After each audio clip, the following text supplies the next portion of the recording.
Hi, welcome back to A Curvy Girl's Guide to Dating and Weight Loss. So we'll start with the weight loss side of things again this week. The great news is that I lost 4 pounds last week, coupled with my 6.5 pounds from the week before. I'm thrilled that I've got as far as 10.5 pounds in the 2 weeks. It's weigh-in day again tonight, so the plan I'm really hoping for is to have lost at least 3.5 pounds, and that will take me to my stone in 3 weeks. So Slimming World seems to be working. One of the things I'm doing is saving my sins as much as possible during the week. There's actually so much food you can eat within the diet and keep sin-free. And then it gives me some little extras for treats, i.e. alcoholic treats at the weekend. The other thing that I think is helping is just not having any crap in the house. Literally nothing. I managed to work everything out, so I went into the weekend without anything. Not even a packet of Wotsits for my daughter's lunchbox. So even if there was a point where I thought, I could just have a bag of crisps or something naughty, I actually couldn't because I didn't have them. And, to be quite frank, I couldn't be bothered to chop up courgettes to put in the air fryer to make my own crisps. And I just didn't bother having anything. So that's a great one. The other thing I have done this week is I've not succumbed to hangover munchies, which has always been a bit of a downfall in the past for me. We've all been there, let's face it. Too much to drink. What do you need the next day? You need carbs, you need fat, you need sugar. Actually, you don't. And I've stuck to my guns and said, well, listen, it's your fault. You went out, you had a good time. The way to deal with this is not to now overeat. It's not going to make you feel any better, and you can't. You've got weigh-in on Tuesday, you've got your vlog on Tuesday, and it's making me accountable. This is really working for me. I think by now, normally, once I've been on some kind of strict diet, I've started to give in. I've started to cave for whatever reason, whereas doing this is really helping with the accountability and keeping me focused. So yeah, really pleased with that. I feel so much better. I'm eating lots and lots of vegetables, mainly roasting them or stir frying them, getting a good selection. I'm eating fruit. I'm not overloading on carbs. I only have bread in the morning within my allocation. I'm not particularly feeling hungry. If there's times where I have felt hungry, I've just tried to ignore it actually. Had some more water, had a tea or coffee, and it passes. I think the trick to any diet actually is to keep busy and keep doing other things to stop the boredom eating setting in. So I think that's helped pretty well this week. So I'm still following lots of Slimming World accounts on Instagram. So there's so many food picks and tips and recipes and that sort of thing, which is good. It gives you new fresh ideas all the time. My local Slimming World Facebook page is really good. If I need to just have a quick answer to something, I can ask a question on there and get a response really quickly. So that's a good support. I'm really pleased with how the weight loss side of this is all going so far. And I'll let you know how I get on tonight. Keep fingers crossed for me. So we'll get on to the dating side of things now. That's got a lot more interesting this week, which is good. I'm still on Match and Tinder. I started chatting to a guy from Tinder last week. And that was quite an experience actually. Seemed a nice guy, chatting back and forth, quite interesting. He was well travelled, lived in Australia for 13 years, now back in the country, quite a lot in common. So I thought, got a few little hopes for this one, that's good. So we'd swapped numbers and messaging, and then he asked me for some full-bodied photos, because I haven't updated my Tinder profile. It's still the slimming selfies that I've got on there. So my heart started going, and I thought, oh God, right, I've really got to do this, right? Just send him the photos you put on Match and own it. Explain to him that you're on a weight loss journey and see what reaction you get. I knew this guy was quite fit. He'd already said he'd been to the gym that morning at 6:30. So yeah, the panic sort of set in a little bit, but I did it. I sent the photos across. His immediate reaction was, so how often do you work out at the moment? I thought, right, okay, yeah, you've got an issue, right? I get that. This is to be expected. And I thought, right, it's fine. You can do this. I didn't feel great. I'm not going to lie. It did make me feel quite awkward, and I thought, oh God, and it knocked my confidence. And I really had to sort of push it to the side and pick myself up from it. This was Friday. We'd arranged that we were going to go out for dinner on the Saturday night. He wanted to take me out for dinner. I thought, okay, good. Well, actually, I say we'd arranged to go out for dinner.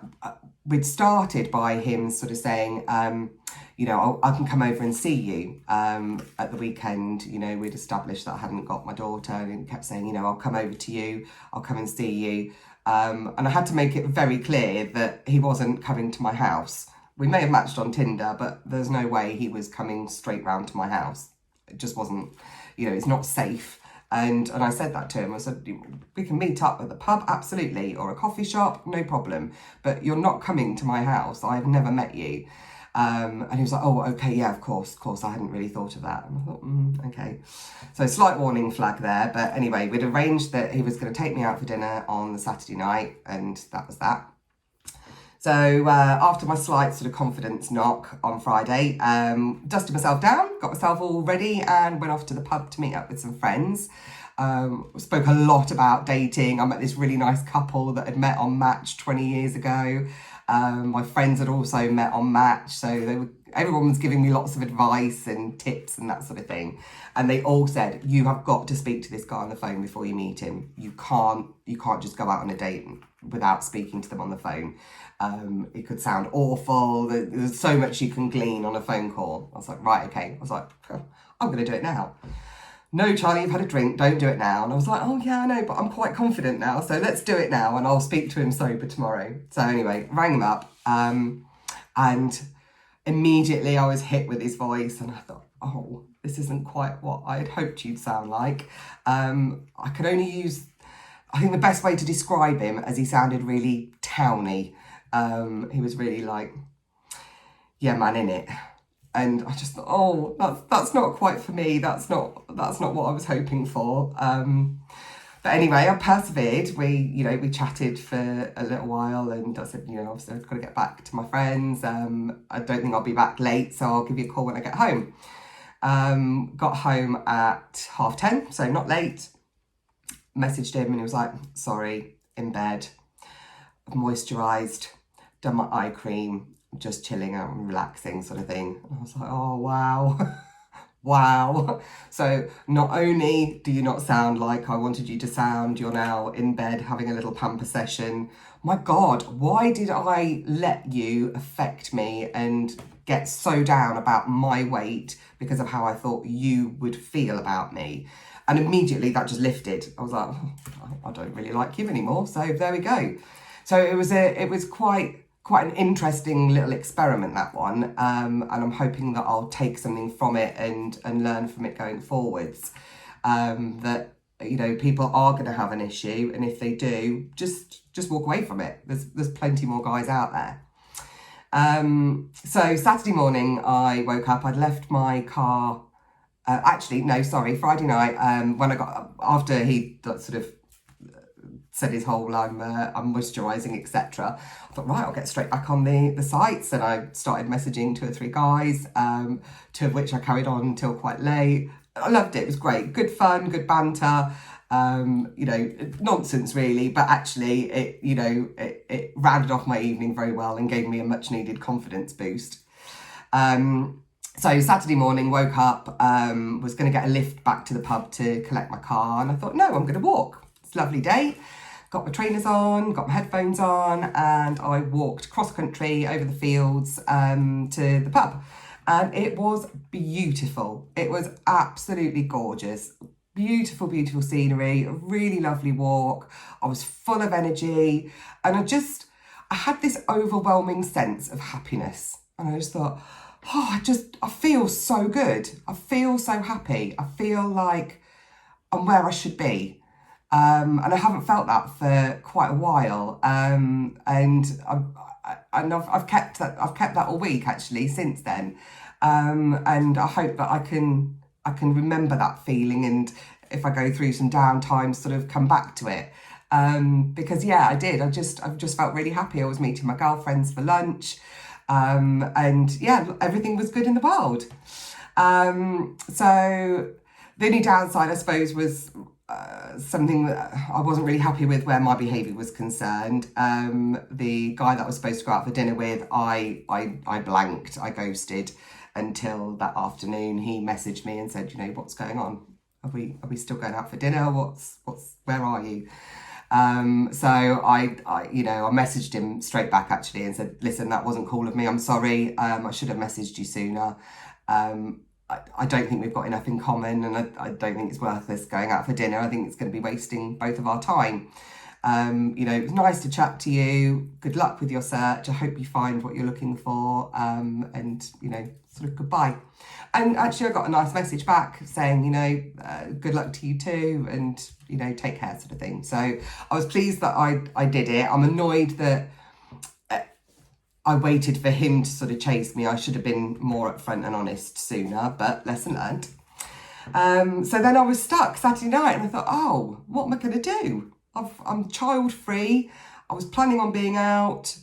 I'm going to be stuck in. So I thought, right, let's get back on the sites. At least if I'm going to be stuck in tonight, I can be messaging some guys and see what's out there. And so I picked up with one of the guys that I'd messaged the night before but hadn't messaged for particularly long. I thought, oh, actually, he seemed really nice. I don't know why I stopped messaging him. And anyway, we swapped numbers, and I explained to him that, I'd cancelled a date for that evening. And he just said, well, listen, we're not far away from each other. Do you want to meet up for a beer? At this point, I'm in my slobs. My makeup's like smeared half down my face because I've had a little tactical afternoon nap. And I thought, oh, can I be bothered? Oh, I could just sit and message you from the comfort of my living room and my sofa for the night. I thought, no, come on, get yourself sorted, get yourself dressed and out there. You're not going to meet somebody sat on your sofa.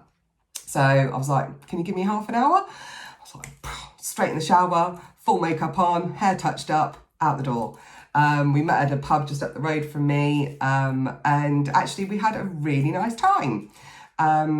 We had a couple of drinks, lots of chat, the conversation flowed, we've got loads in common. And yeah, it was a really nice evening. We said our goodbyes, no touching, because it's difficult with COVID. You don't know whether you should touch, whether you should have a kiss, hello, or goodbye, or an elbow bump or anything. So we just kind of went, oh, bye, and got in our respective cars. And I got home and checked in with my mate who'd been tracking me on my phone to check that I was where I should be. She was like, how was it? And I said, yeah, it was nice. I enjoyed it. I said, I have no idea whether he enjoyed it, whether he wants to see me again. I don't know whether I'm going to get ghosted now. He didn't really give me anything. So I said, I just don't know. She was like, oh, he'll message. Don't worry, he'll message. I said, well, I've got to be prepared for the fact that he might not, This is the brutality of online dating, I'm prepared for it. But no, I got a really lovely message back saying that, he'd like to see me again. And then we messaged for hours and video called, set a date for the next night, so Sunday evening.